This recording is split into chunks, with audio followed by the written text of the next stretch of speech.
We didn't expect a development this big to drop on a random Monday night. But this Katt Williams allegations about Ellen are maybe the biggest yet. There was always one question people in Hollywood didn't like to answer. How did someone who told the world to be kind end up being described behind the scenes as cold, strict, and even a little scary to work with? That question kept coming up whenever people talked about Ellen DeGeneres. On camera, she was all smiles, dancing, and laughter.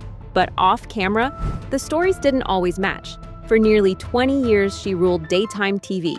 The Ellen DeGeneres Show became one of the biggest talk shows in America. Celebrities lined up to be on it. Millions of people watched every day. And her message was simple: be kind to one another. But when the show suddenly ended, the whispers got louder. People started asking, what was really going on behind the scenes? And that's where this starts to connect to what comedian Katt Williams has been warning about for years. Katt never played it safe. While others stayed quiet to protect their careers, he spoke openly. He said Hollywood isn't what it looks like. According to him, it's deeply evil and messed up when the cameras are off. At least if you're in the ATL and a nigga doing drugs in the ATL, the nigga at least excuse himself, go to the bathroom or some shit. Niggas in Hollywood just do the drugs right in front of you and act like ain't shit happened. You in the middle of a goddamn meeting. Yeah, so what we're gonna do is we're gonna do the movie with you, and then we're gonna go back.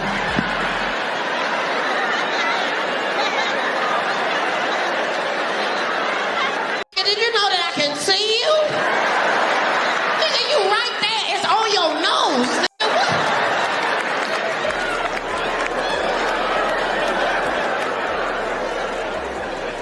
Motherfuckers be gay in Hollywood, you never expected. They be having these big ass mansion parties, and the mansion party, the whole mansion is a party, and then it's a separate party in the little rooms. I ain't been famous that goddamn long. I'm excited than a motherfucker to be at the mansion party. You be looking in all the goddamn rooms, and you fuck around and look in the wrong room and shit.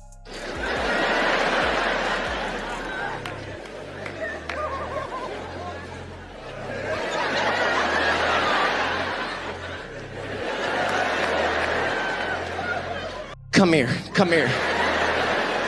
Is that two niggas kissing? Is one of them niggas Professor Opie? He came out the closet, he came out the closet, oh my God, who rubber? He claimed the smiles, the kindness, the perfect image. It's all part of the act. So, when stories about Ellen's workplace started coming out, a lot of people remembered what Katt had been saying and started looking at things differently. But Ellen didn't start at the top. She was born on January 26, 1958, in Louisiana. Before fame, she lived a normal life, working regular jobs and trying to figure things out. In the early 1980s, she started doing stand-up comedy in small clubs, performing late at night for small crowds. Then in 1986, everything changed. She appeared on The Tonight Show with Johnny Carson.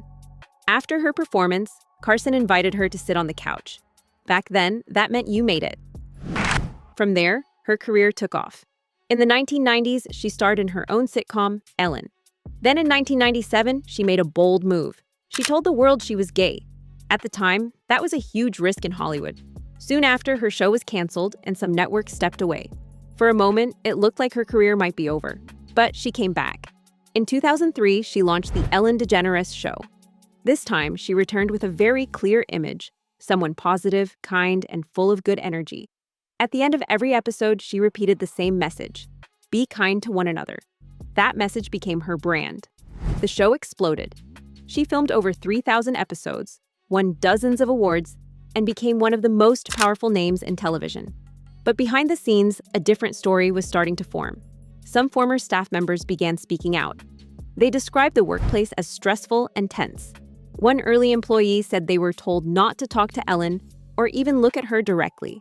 People said they felt like they were always walking on eggshells. If you didn't pitch in her wheelhouse, then she looked at you like you had just fucking stabbed her puppy. And then there was this process of pushing people out of the circle. And you want to be in the circle because there's a lot of fear going on. Yeah. And you're in or out. So there's a lot of it didn't really bother me that much because I'd written on a lot of shows before and I kind of knew what it was like to have tough bosses. Yeah. I wrote for Bill Maher. Sure. And so I was just tough enough, but then there was these first-time writers who were they used to cry. There was a lot of crying in the hallways. Wow. Yeah. Just feels like it's not a good energy for a workplace or a show. I feel like you're getting less out of people by treating them like that.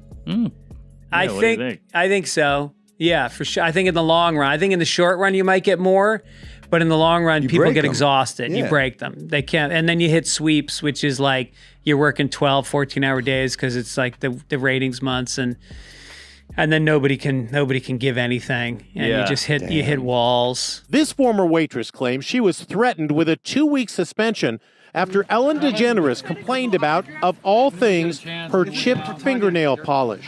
I remember just being like, really?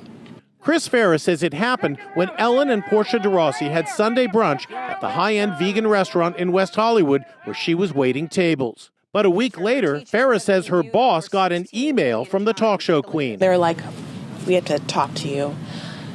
She emailed the owner of the restaurant and complained about your chip nail polish. What? And I was like, what? Farris says in a bid to placate the high-profile celebrity, her boss hit her with a 2-week suspension at no pay. She got so upset, she quit. They were going to suspend me if I hadn't quit for the 2 weeks. What would you say to Ellen? I would say, what is happening in your life that you aren't already busy with the bountiful grace that's happening to your wealth, your influence? Why do you have the time to mess with someone who was just serving you? Do you look at Ellen differently now because of that incident? Oh, absolutely. I mean, before this, I was a huge fan. Like many waitresses in L.A., Farrah is also an actress and does stand-up comedy. I don't want to name any names. The waitress's story is just the latest blow for Ellen, who faces accusations of turning a blind eye to a toxic work culture at her talk show, despite her public reputation for being kind to people. They kind of one another. I felt mostly just sad that Ellen is so rich and powerful and a female comedian would take her time to hurt someone who she probably guesses is somewhat of a starving artist. I have seen some of the celebrities who came out and been like, well, she was never rude to me. And I'll be like, yeah, you're a rich, powerful celebrity. Well, she wasn't rude to you, I get it. But you aren't someone who's working underneath her. One producer claimed Ellen knew how people were being treated but stayed quiet. According to that account, someone else would act tough and yell, while she stood back and laughed. The image on TV didn't match what some people experienced behind the scenes. Then old clips started resurfacing. In one interview, she kept pushing singer Taylor Swift to talk about her dating life, even when Taylor clearly didn't want to. It turned into a game that made things awkward. In another moment, actress Dakota Johnson corrected her on live TV about not being invited to a party. That small moment caught people's attention. It felt like a crack in Ellen's perfect image. But the moment that really stuck with people involved Mariah Carey. During an interview, Ellen joked about rumors that Mariah was pregnant.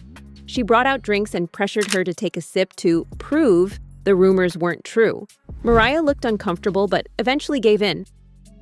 You and I both really know now that Miss Ellen, not as nice as she portrayed on TV. Now, the most awkward, uncomfortable, and borderline unethical interview that Ellen did has to be Mariah Carey. Make sure you watch my pop culture paint lesson about Dakota and Ellen to get all of the tea. Mariah Carey was on the Ellen DeGeneres show in 2008, and Ellen obviously has to pry and bring up the pregnancy rumors that were circulating at the time. She didn't just do that, though.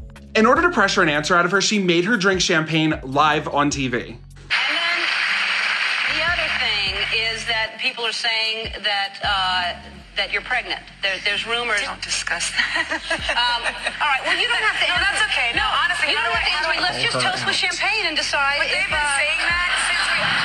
I can't believe you did this to me, Ellen. What? No, I'm not going to ask you if you're pregnant or This not. is peer pressure. You see what Ellen is doing? This is peer pressure. No. Let's toast to you not being pregnant. If you're not pregnant, then we should. Oh my goodness. I can't believe that. Why would we toast to that?